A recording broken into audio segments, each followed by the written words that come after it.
Um caseiro que trabalhava há 10 anos em uma fazenda na cidade de Aquidauana, localizado no estado do Mato Grosso do Sul, não resistiu e morreu após ser atacado por uma onça. O caso trágico reacende o alerta sobre os riscos de convivência com animais silvestres em regiões de mata. Nesse caso aí que a gente observou foi uma fatalidade, infelizmente, porque esse não é um comportamento comum que a gente observa na natureza.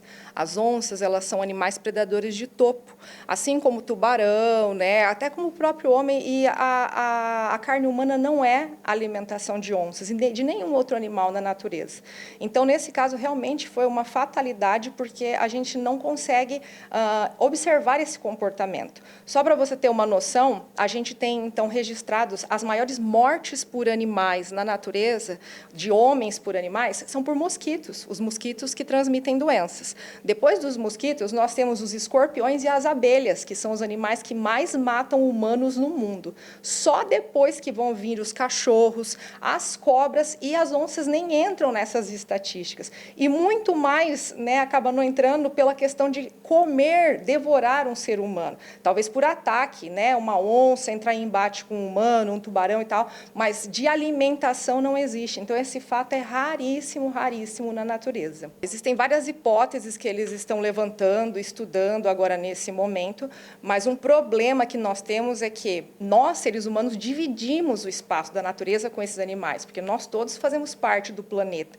E acontece que cada vez mais o homem tem tido proximidade com esses animais silvestres. E existe também a suspeita de que possa existir nessa região a presença de ceva. As pessoas fazem ceva para atrair esses animais, eles acabam ficando cada vez mais próximos dos seres humanos. Isso não é algo bom. Nós não deveríamos manter contato com esses animais que vivem dentro da floresta, da natureza, né? E aí essa proximidade faz com que o animal tenha mais contato com o ser humano, se achegue cada vez mais perto dos ambientes de propriedades e acabam, infelizmente, atacando. A gente não sabe também informar se essa onça estava em período de reprodução ou de acasalamento, ou se ela já tinha ali realmente avistado aquela área, já tinha passado por ali algum tempo anterior, para saber se ela já estava sondando, né? Ou que talvez ela estivesse realmente passando fome, mas essa é uma das hipóteses mais assim remota. Mesmo assim, a gente vê, né, nas imagens lá e tal, que ela guardou mesmo a presa, né? Ela tratou o homem como se ela fosse uma predadora e, no caso, o ser humano fosse presa. Professor, existem épocas do ano em que a presença de onças é mais frequente? Então, a gente pode perceber que essa presença ela vai se dar, né, nesses momentos em que nós temos vários fatores hoje que interferem no ambiente natural delas. A própria agricultura, o próprio espaço agricultável acaba mudando mesmo o ciclo do ambiente desses animais. Mas elas vão acabar se aproximando quando elas estiverem próximo desses períodos de precisar de comida, né, de caça, e elas acabam adentrando as áreas que são áreas aí em que os humanos estão mais presentes, que seria o habitat natural delas, mas como tem hoje a presença humana, elas acabam entrando, passando no meio de colheitas, como a gente tem muito aqui no Mato Grosso, né, nas regiões mais ali do norte do Mato Grosso, e elas acabam entrando em contato com os humanos.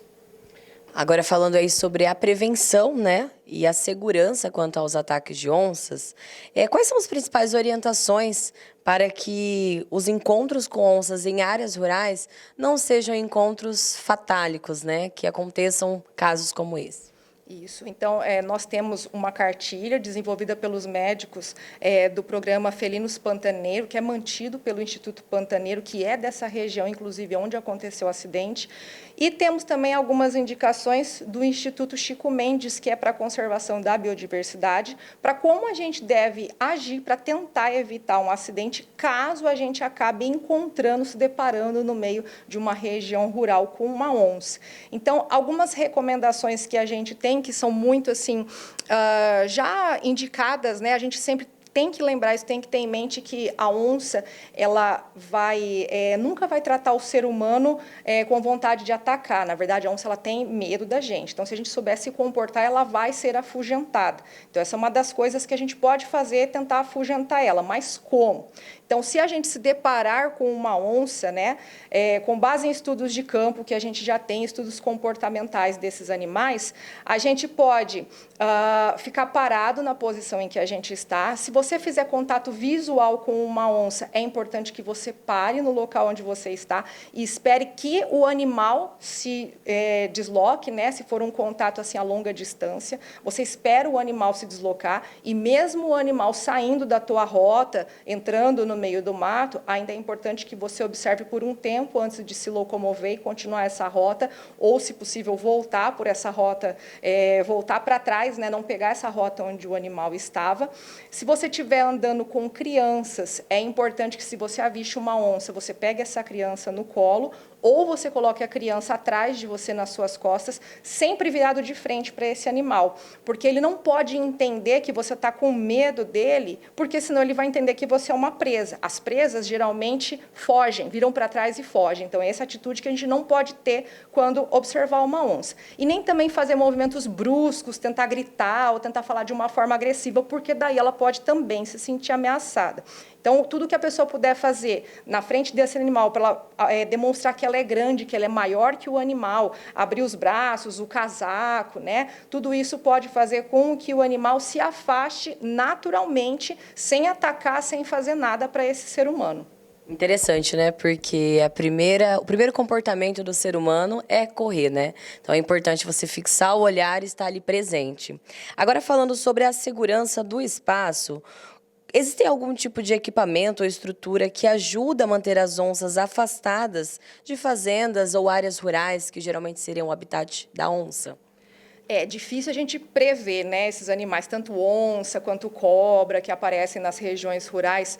O que a gente pode se atentar é com relação aos sinais que a gente tem em volta do local onde a gente está habitando ou a gente está trabalhando.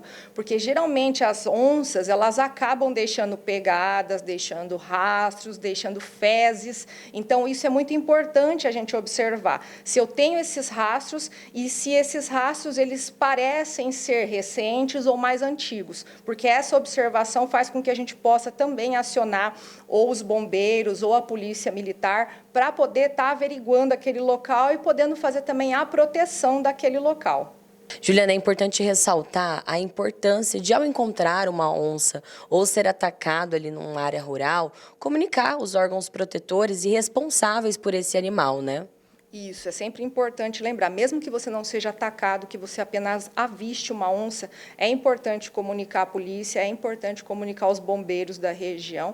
É sempre bom lembrar que, como a gente já ressaltou aqui no início, né, da entrevista, que nós não somos alimento para nenhum animal, então, é claro que a gente vai procurar se proteger, procurar se defender, mas as onças, elas, na verdade, nesse caso, elas vão ter medo da gente, por isso que esse comportamento foi um comportamento assim, muito fora do que a gente espera, e lembrar que a gente divide o ambiente da natureza com todos os seres vivos, plantas, animais, nós fazemos parte da natureza. Então, a onça é um animal extremamente importante para a cadeia alimentar, e se ela está tendo algum comportamento estranho como esse no ambiente, que causou essa fatalidade, é necessário a gente investigar e a gente fazer o que for possível para a conservação não só dos seres humanos, mas de toda a biodiversidade do nosso planeta. A morte do trabalhador deixa um alerta. Viver próximo à natureza exige cuidado, informação e prevenção.